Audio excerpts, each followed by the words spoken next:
Welcome to Just Break Up, the podcast about love, heartbreak, and all the relationship advice you don't want to hear. My name is Sierra DeMulder. And I'm Sam Blackwell. And today we're going to answer a letter from somebody who is struggling to believe that she's worthy of love. But before we begin, we just want to give you our Surgeon General's warning, which is that Sierra and I are not licensed mental health practitioners. We are not professionals. We are not trained in this. So please take our advice as you see fit. We are only here to offer our humble musings to hopefully shed some understanding and maybe some laughs about the incredibly rewarding but mostly confusing experience that is love. All right, we are going to get right into our letter today. And our letter comes from Terrified of Love, whose pronouns are she, her, who is writing from Fearfully in Love, USA. Dear Sam, Spencer, and Sierra, content warning for mentions of past domestic violence. I'm a 28-year-old woman, she, they, in a monogamous relationship with a 36-year-old non-binary person, they, them. Let's call them Bowie. We have been together for a few months now. We have traveled internationally together, play in the same band, and share so many things in common. My friends love my partner. My partner doesn't drink, has a stable career, is incredibly adventurous and romantic, and we are perfectly compatible in bed. They write me poetry, are emotionally available, and are very transparent and honest in sharing their thoughts and feelings. I feel so safe with this person. For the first time in my life, I feel as though I've really found the love of my life, someone who I could spend the rest of my life with. So then, what's the catch? Well, there isn't one. I know this person really well, and there aren't any red flags coming up. I talk about my partner extensively in therapy, and nothing has exploded or shown up as a blaring red flag. For context, I am a survivor of domestic violence. I grew up in an abusive household where my safety was constantly threatened since I was 10 years old.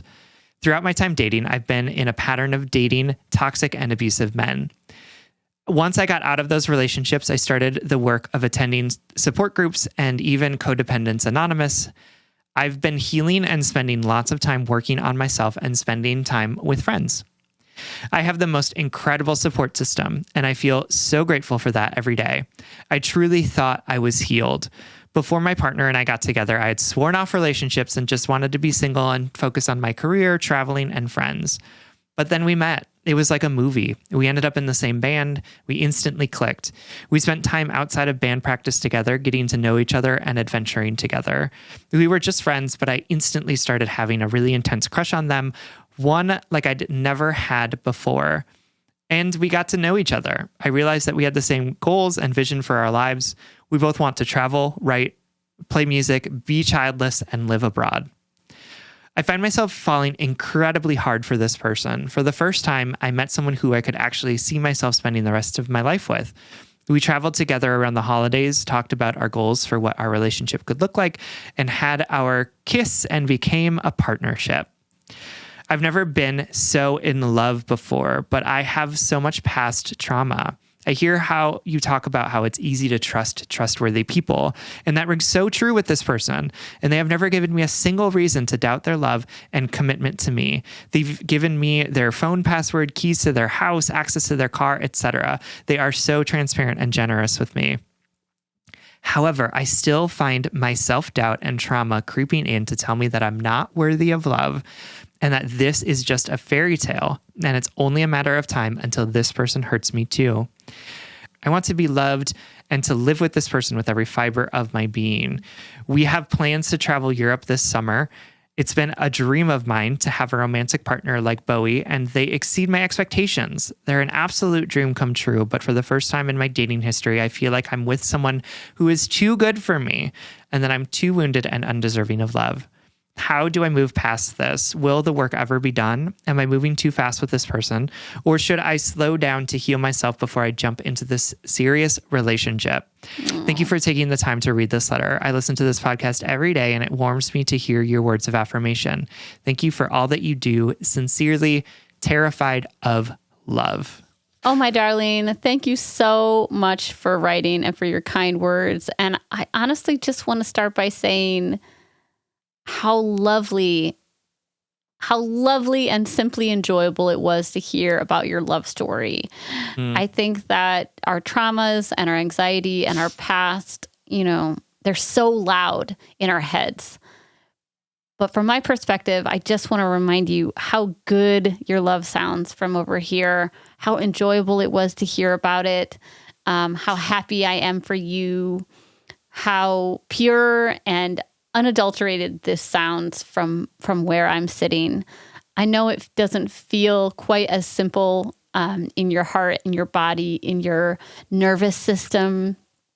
But it was just such a pleasure to hear how you fell in love. So thank you so much for sharing that. I know that trauma doesn't just complicate our relationship to love.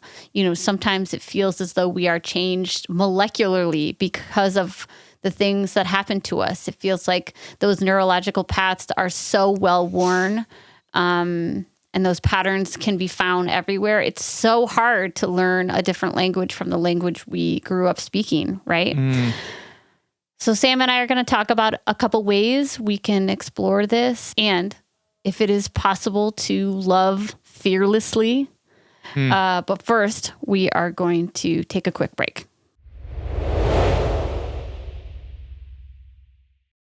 All right, everyone, welcome back.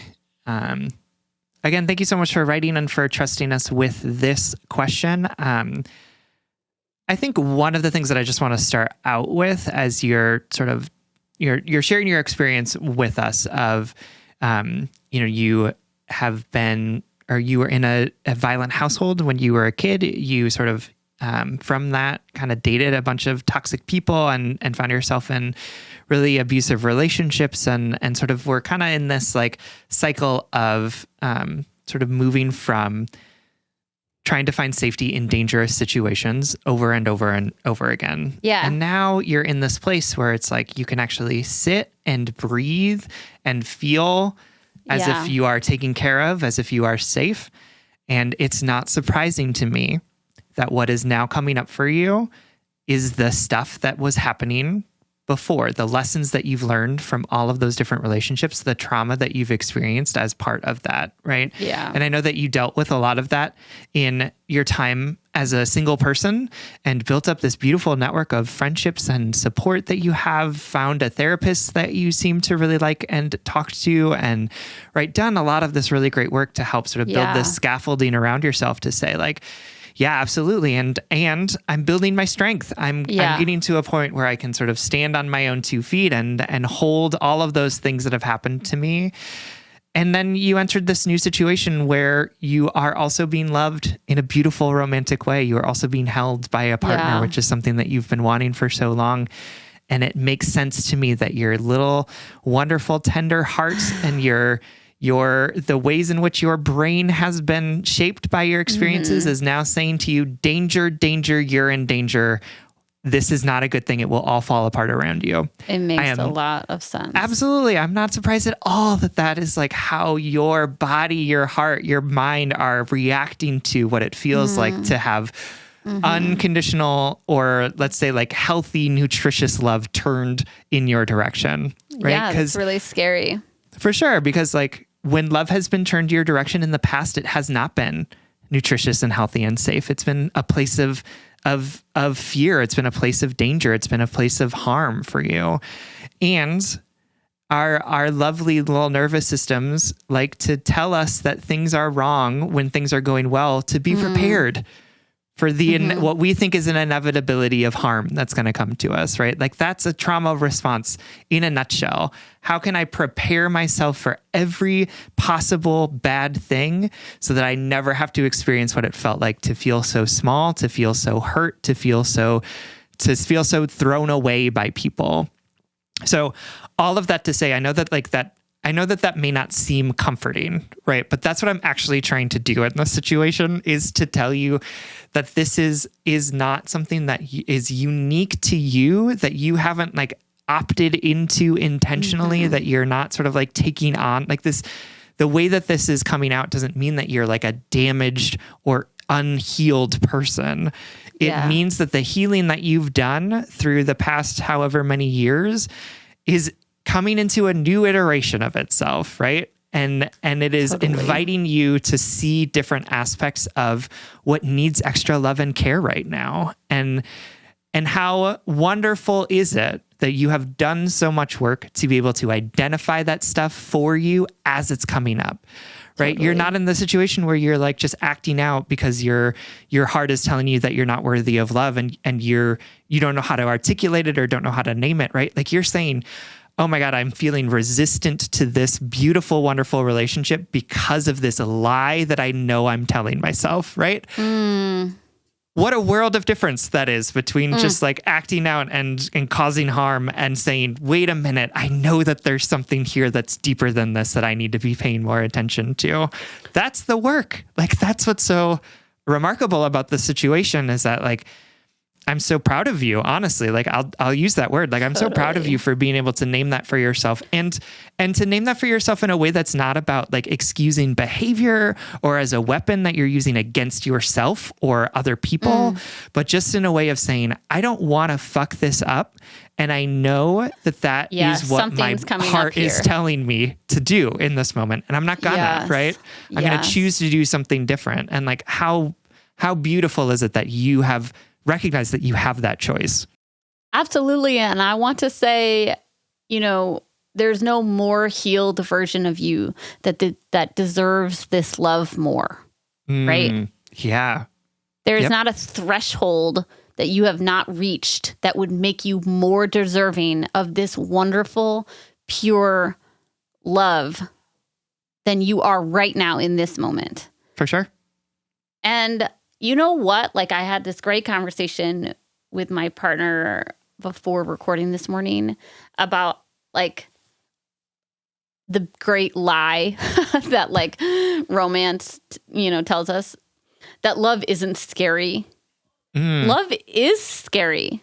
It is. It is vulnerable to love. Trust is challenging without traumatic history, without trust being broken in the past. Facing your insecurities head on, love almost forces us to do this. Love is scary, right? It is vulnerable to roll onto your back and to reveal your true desires, to reveal all of your flaws, to reveal your histories, your triggers, your deepest fears, and your greatest hopes for life, right? It is vulnerable to love.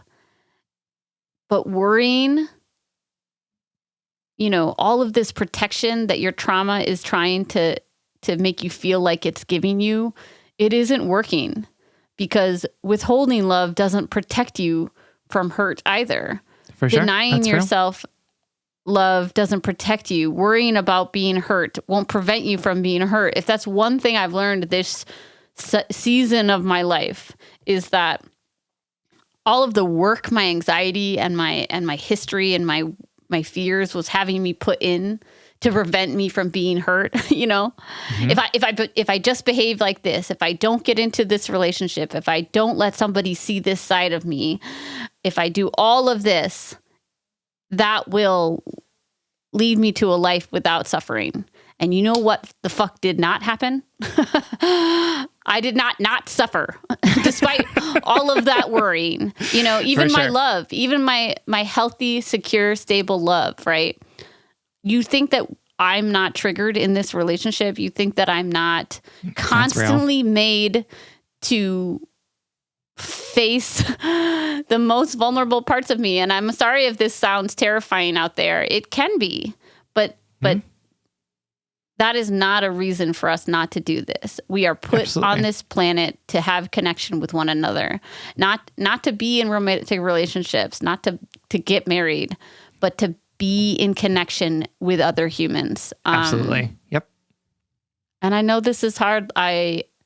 You are, like I said earlier, you are learning to speak in a new language. And so you have to be forgiving and compassionate and patient, so patient with yourself. Yep. as you're switching between those two languages, you're like, oh, do I know the word for that in the new language? I know it in the old one, but now I have to like conjugate and go through my vocabulary and figure out a way to say it in the new one, right? It is going to take longer. It's going to pop up in new ways because like going with this metaphor, I feel like we've been just doing crazy metaphor tangents this whole week of really episodes. But, like you can say like, oh my God, I'm fluent in French, right? And you're talking in French and you're moving forward and you're totally healed in your Frenchness, your French language. And then you can find yourself, yeah, totally valid. Then you can find yourself in a conversation talking about something you've never talked about.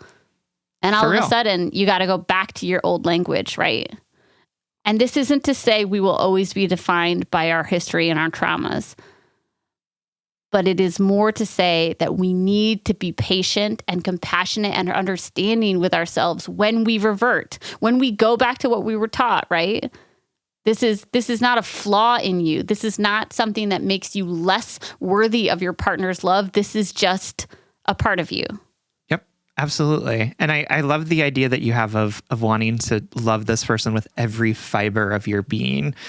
And I love that. I think that that's great. And I want to tell you that like every fiber of your being is also those fibers that have been frayed by the domestic violence that you faced, hard. Right? Mm-hmm. The fibers might be torn apart and retied. And so what it looks like for those fibers to reach out in love is going to look different than the other fibers, the fibers that you've created for yourself in doing this mental health work, in building this network for yourself. So I think sometimes it's like, oh, if I love someone purely, it will be easy. It will feel all the same. It will be 100% consistent all the time. It'll be like just a warm bath or something. Yeah. And it's like actually loving someone fully means that it's a warm bath. And also sometimes it's kind of a cold shower, or like maybe it's like a walk in the park. And sometimes it's like a swim in some really rough water, right? Like that.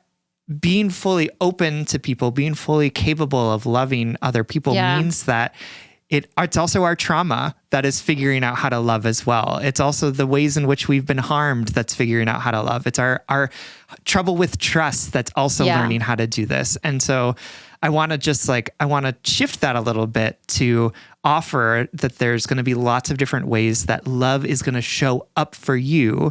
And just because it doesn't look like one particular thing doesn't mean that it's not an act of love, doesn't mean that it's not you trying to figure out how to turn fully towards this wonderful person that you're with. Yeah, absolutely. I want to muse really quickly before in closing on the idea of, to love someone fearlessly. Because I think that's what I think that's the subtext of what we're saying of like, I'm not healed enough, or like, do I need to be more healed to get into a relationship? I think arguably we can say like, yes, there are times in my personal life in which I can tell that my hurt or my history manifested in my relationships in a certain way. But I don't want us to think about our healing in relationship to our relationships as sort of like a linear thing or a threshold or a checklist that we have to check off in order to be worthy of relationships. We are 100% always going to enter relationships, and our healing is going to ebb and flow. Our histories are going to, show up. Our triggers are going to show up whether or not we put them to bed or not, Yep. Yeah, absolutely. I think that like there's a difference between loving fearlessly and loving courageously, right? Yeah. Like where loving in spite of and knowing fully the ways in which we've been harmed in the past is really different than going into a relationship just being like, everything's great, everything works, and nothing ever bad will ever happen in this relationship, right? Exactly. It's about like loving, knowing that it could get really fucked up, right? Like it's knowing that this person that you are putting all this trust and love in could use that trust and love to harm you, right? That is a thing that could happen, but doing that in spite of that knowledge, I think is really what we're working towards, right? That's the place where we're trying to go. Yeah. And I feel like the essence behind, I want to love this person fearlessly, is this going to be a part of me forever? Is puts like an undue expectation on ourselves that we need to be fearless in order to be pure and deserving and to stay in that fairy tale. You know what I mean? Yep.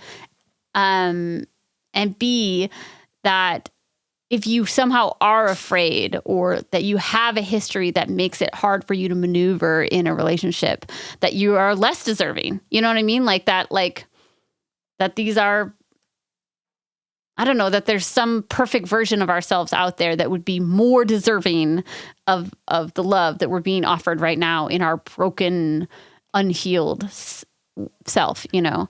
And For sure. I love what you said is like, are we loving fearlessly or is the goal to love courageously, love despite the abundant possibility and guarantee of suffering, you know, sure. not just of suffering, like that's like my go-to word, my catch-all, but like, you know, when I say love is vulnerable, I mean, love guarantees we will always have uncomfortable conversations. We will always be hangry and say the wrong thing. We will always have our pet peeves and have to navigate them with somebody who absolutely loves the thing you hate. You know, we will always, the goal should not be,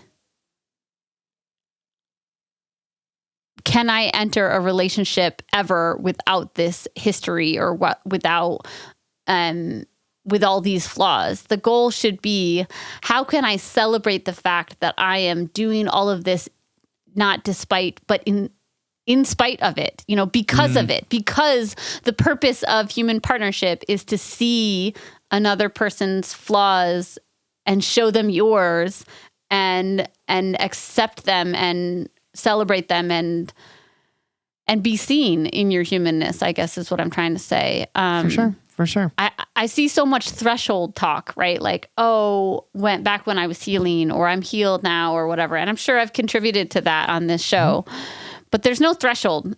We're just doing it. And we are always in it. So the goal of like, I understand the instinct. We've had a couple letters over the last month of like, I don't want to feel this anymore. I don't want to bring this old, you know, baggage into a new relationship. But that's a really, really, really tall order. You know, that's a really impossible order to put on ourselves. And I understand the instinct, but if we shifted that instinct to compassion instead of self-flagellation, self-punishment, I think it would be more nutritious, as Sam Blackwell says. Absolutely. Absolutely. You are worthy of the love that you are receiving from this wonderful, wonderful person in your life. Yeah. And I just want to say that explicitly because I know that you're telling yourself something different, but you are worthy of this. You're ready for this. And Sierra and I are so excited for you to begin this journey with this wonderful, wonderful human who seems to really see you for who you are. Yeah. All right, my darling, we love you so much. And we truly hope this helps. We love you. Thank you so much for writing. All right, everyone. It is Friday. Happy Friday, everyone. And on Fridays, we set you up on a blind date. So blind date is something that we think that we really like that you think, nope. So blind dates are something that we really like that we think that you are also going to love. This week, we want to set you up with... It's a book I got from the library that I'd seen making the rounds on the interwebs about abortion. And it's a tiny little book. You read it in a weekend. It's called Ejaculate Responsibly, A Whole New Way to Think About Abortion by Gabrielle Blair. And this is not like a fun read. Sure. But it is an informative one. And honestly, the reason why I'm suggesting it is for anyone out there who I have, who I have compassion for and see their humanity, but anyone out there who is like on that fence of like not really sure where they fall in terms of the legislation around abortions or their moral feelings about abortions. This is just a very informative, quick read that would maybe give you some more perspective about the hypocrisy when it comes to legislating women and people who can get pregnant, their bodies, and It's basically an argument in prose with data and science backing up the fact that 100% of unplanned pregnancies are caused by men or people who ejaculate because they are fertile 100% of the time, whereas people who can get pregnant are fertile for a much, much, much smaller percentage of the time and somehow carry 100% of the responsibility of said pregnancy. And there are other great arguments in here that are honestly like so obvious, but you don't think of until you read them, that just, again, hit the nail on the head about the fact that like we are approaching this issue all wrong, and that a lot of the arguments are clouding the physical realities of this thing. So yeah, if you want to regulate pregnancies and regulate abortions, you should be regulating the people who cause said pregnancies. It is called Ejaculate Responsibly, a whole new way to think about abortions. And you can buy it or get it from a library like I did. Perfect. All right, everyone. Thank you so much for listening. If you are interested in more content from us, you can always support us on Patreon. If you support us on Patreon for as little as $5 a month, you'll get an additional bonus weekly episode, as well as access to all of our episodes without ads. That's patreon.com/justbreakuppod. You can slide into our DMs, send us your favorite relationship memes, but most importantly, you can submit your questions about all matters of the heart at justbreakuppod.com, which is also where you can find our merchandise. Please remember to like, follow, and subscribe, and give us a 5-star rating and review. This literally keeps our mics on and helps us reach more brokenhearted souls who need two random strangers giving them relationship advice. Just Break Up is a production of Duvid Media, original music, recording, editing, producing all magical things by our good friend Spencer Worth Davis. Make sure to check out his podcast and his music under the name Big Cats. And remember, despite what you've done, despite what you've endured, despite what other people have told you or shown you, you are worthy of love. You are worthy of safety, of respect, of joy, of ease, and comfort. And I know sometimes it's hard. It can be so hard and scary to not just accept those things, but to tell yourself you deserve those things. I know that that is a totally different conversation from the one you're used to having in your head, but it is possible to say new things to yourself. I deserve love. I deserve love. And if all else fails, just break up.